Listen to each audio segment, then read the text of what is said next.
So if you accept that as you've been living, you've launched rockets and that there is a vibrational version of you, we wanted so much for you to accept the reality of that vibrational version that we manifested it for you in words by calling it something. We called it for a while a vibrational reality. You didn't like that very much. And then we began calling it a vortex, because it's a vortex that law of attraction is gathering all of the components to. And it is gaining momentum and speed and size and depth and prowess and everything. It's becoming, it's a state of becoming. And as you begin tuning to it, you can be one of the cooperative components that's drawn into it too. So when you allow yourself to be of the vibrational frequency of your own desire, then law of attraction will put you and your own desire in the same place where you can then begin translating it or perceiving it into reality. These are odd words, aren't they? We'll say them more simply. You can turn thoughts to things. That's how you turn thoughts to things. You turn thoughts to things by becoming harmonic with the thoughts, steadily with the thoughts. That's why you're doing exactly that same thing when we talk about your concern about your physical decline. Having my thoughts stuck in the past. Your humanity is turning those thoughts to things. So more people are having more of those experiences because their thoughts that are rampant and steady and chronic are turning to those things. It's for no other reason. Thoughts are turning to things. You've just got to decide what things you would like your thoughts to turn to, and then you've got to think those kinds of thoughts that turn into those kinds of things. That was a nice run. Did you get that? So you want to think the thoughts that are going to turn to the things you want. That means if you look at more of the things you want, you'll think more of the thoughts about the things you want. And if you look at the things you don't want, you're thinking more of the thoughts about the things you don't want. See how it works? So in order to distract you from all of this, because you see, when you become those who are just sifting through the data, then you're thinking thoughts about wanted and you're thinking thoughts about unwanted, and you're getting some of all of it. And so how do you begin to clarify your thought? Well, you have to become a selective sifter. You have to care about the way you feel while you think the thought. And so until you care about the way you feel, you're not going to be a very selective sifter. If you're using the criteria, well, it's true. Esther said to us many times in the beginning, but Abraham, it's true. And we said, are you saying it's a reality for someone? Is that what you mean? It's true, it's a reality for someone? Well, the reason it's a reality for someone is because they gave their attention to it. End of story. That's all that it is. You get what you think about, whether you want it or not. So we understand why there are those who are trying to get you to get back, deeper to the beginning of some of your thoughts so that maybe you could think them differently. But that's why, as you pointed out in your opening comments to us, we're talking to you about being general rather than specific, because as you become general, you become less likely to focus upon the reality that is not wanted. So if we were standing in your physical shoes and there were aspects of life that we want to live, we would focus upon them as specifically as we have time to do it. But if there are aspects of physical life that we were not wanting to turn to things for us, then we would focus upon them as little as possible. We would make it more vague. We would get really general about it. And what you begin to discover is that the more you focus upon something, the more specific it becomes. The more specific it becomes, the faster the energy moves. The faster the energy moves, the more you are turning those thoughts to things in your life experience. So it makes sense, doesn't it, to give your attention to things that you want to turn to things, and to withdraw your attention from those things that you don't want to turn to things. But how do you stop thinking about something? How do you stop thinking about something? I'm going to stop thinking about that thing that I've been thinking about. Well, you're thinking about it while you're thinking about not thinking about it. I'm not going to think about that thing anymore. I'm not going to think about that thing that I'm not going to think about that thing anymore. But you're thinking about it, aren't you? You're thinking about that thing while you're decided you're not going to think about it.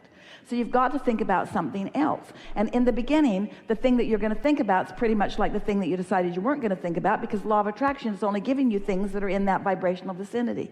But if you are determined to improve the way you feel, then you become more and more general until you find a way of thinking about it that feels better. So let's just take a moment or 2 or 3 or 6 minutes and do that here. Let's find a way of taking that subject that doesn't feel good when you think about it and making it general enough that you feel better about it. And then we'll just leave it in that better feeling place. So, you tell us what you intended to talk about relative to this physical stuff when you sat down here. But instead of telling us how it is, we want you to make a strong statement, if you can, about how you want it to be. Brief I and know strong. my body responds to my thoughts. All right, so that's a pretty good statement. It's a strong statement of focus. My physical body responds to my thoughts. How do you all feel about that? Do you believe that? My body responds to my thoughts? Given what we've talked about here just now, my body responds to my thoughts. My body responds to my thoughts. So that's a statement that you may or may not believe, but let's use it as a point of focus. Is there an advantage to believing that your body responds to your thoughts? Why? Because that means you've got some control, doesn't it? In other words, it's not responding to the plastic bottles that my water is in.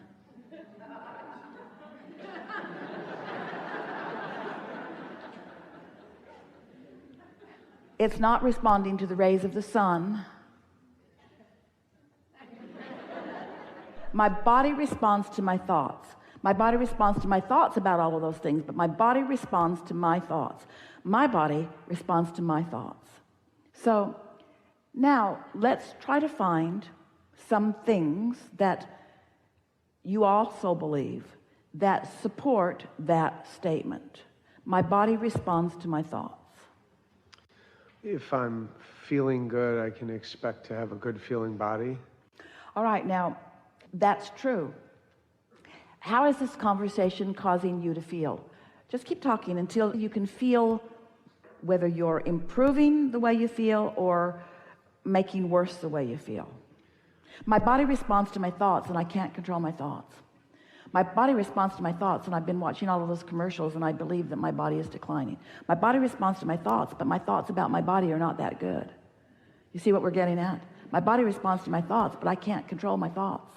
So there's some cleaning up that we've got to do. My body responds to my thoughts.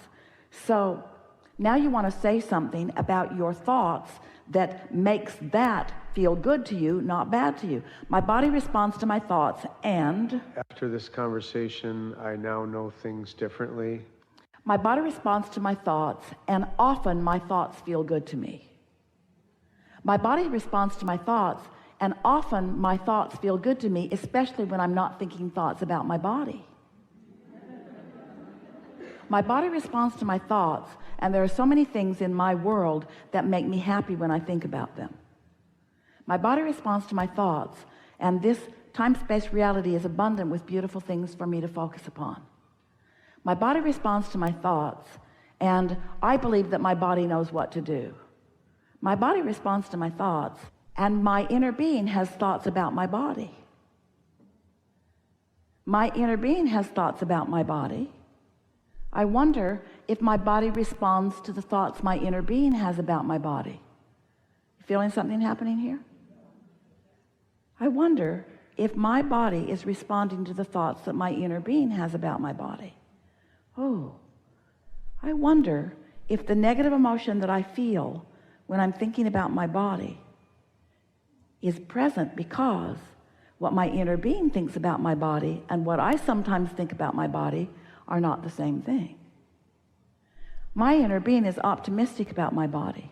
My inner being is appreciative of my body. My inner being understands my body. The cells of my body are responsive to my inner being. My thoughts either allow that communication or disallow that communication. My thoughts could get in the way of my body's response to my inner being, but when they do, I will always feel negative emotion. So if I can find a way of more often feeling positive emotion, then that means I'm allowing more open communication between the thoughts that my inner being has. This is a sort of breakthrough. Can you feel this? My body is responding to the thoughts that my inner being has about my body, and my body will thrive unless my thoughts about my body are hindering my body's response to the way my inner being is thinking about my body. This is big. I want to open the valve. I want to open the flow. I want the source within me. I want the thoughts my inner being has about my magnificent body. I just can feel how eager I was about coming into this body. This body is serving me so well. This body is intelligent cells, trillions of intelligent cells that are consciousness, that are communicating with the source within me. And if I can just manage to stay out of the way of that, if I can focus on things that feel good. Do I think about things that feel good? Well, when I think about my body, not so much these days. How about when I think about finances? Do they feel good? How about when I think about world events? Do they feel good? How about when I think about global warming? Do they feel good? What thoughts am I thinking? What thoughts am I thinking? And how much allowing am I allowing the cells of my body? Am I giving the cells of my body the break that they need in order to receive pure communication between source? Or have I got my airwaves all cluttered up with all the things that I'm worried about? Do you? You see what we're getting at? This was a good conversation, because the thoughts that you think and the way that you feel. So far, what have we accomplished here? Have we moved forward? We've moved forward in a really extraordinary way just now. We've had a conversation that we've not ever had before in just the way we've had it before. This is a breakthrough conversation relative to your physical body, or relative to anything that you want, but specifically relative to your physical body. Your inner being, the larger part of you, the part that existed before you came into this body, who still exists and still is dominant, is having thoughts about everything that matters to you. Are your thoughts getting in the way of those thoughts? Are you harmonizing with your desire, or are you harmonizing with a reality? Our favorite conversation ever about deliberate creating. You create your own reality. You can find thoughts that feel good. When we come back from segment of refreshment, we'll talk further with you about things that matter to you. But before these hours in this room have passed, you will understand exactly how it is you're turning your thoughts to things, and what soft, subtle, easy changes you might make in order to be a vibrational match to your desires rather than to your current beliefs. When your current desire and your current belief are vibrationally similar, then you are allowing those thoughts to turn to things. But when your desires are vibrationally different than your beliefs, then you introduce resistance to the subject that prevents the becoming in the way you want it to. And the difference is so subtle that it will knock your socks off. Once you find one subject in your life in which you are productively focused, and you are able to make the association between the results that you're getting as you're turning those thoughts to things, you'll be able to apply it to everything, even the hard stuff. And this is a far more effective process than taking the time to go back to figure out where it got started, because it doesn't matter where it got started, it only matters where it is. And where it is can change in an hour. This is a good time for a segment of refreshment.